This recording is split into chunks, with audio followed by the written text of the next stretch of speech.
This video presents a case study on a variable universal life, or VUL policy from insurance carrier X. The objective was a max efficiency, high accumulation policy design. The outcome, however, was that the illustration failed the design checklist. This content is for educational and entertainment purposes only and is not financial, tax, or insurance advice. No insurance products are being sold. Illustration assumptions are hypothetical. Always review policy documents and consult licensed professionals.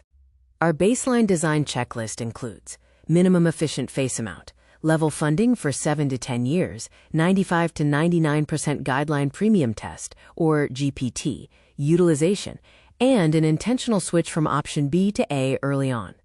It also requires explicit cost of insurance, or COI, minimization, defined investment allocation, and long-term durability.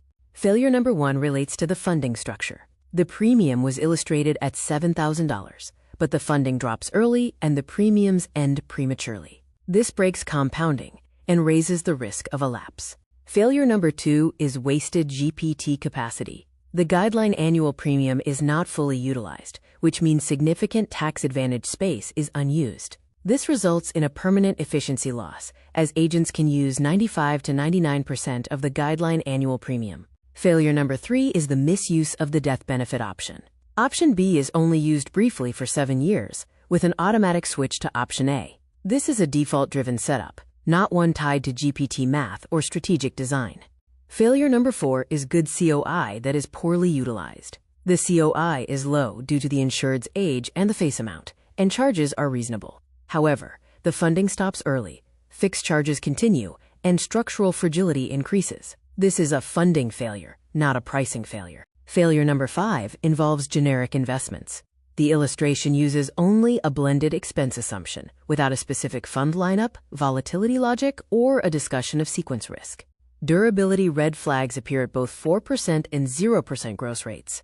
At 4%, there is late-age stress, and at 0%, there is midlife lapse risk.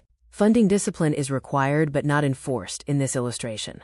The case study verdict is that the illustration is technically compliant and the charges are reasonable. However, the funding discipline is weak. It is a carrier default illustration, not an engineered accumulation policy. The key takeaway is that illustrations do not fail loudly. They fail quietly through defaults.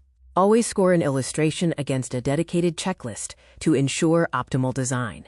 Low COI is only an input, not the result. Even with low COI, early premium cessation breaks compounding, fixed charges continue, and lapse risk increases. Good pricing cannot fix a poor structure. Design discipline matters more than COI alone.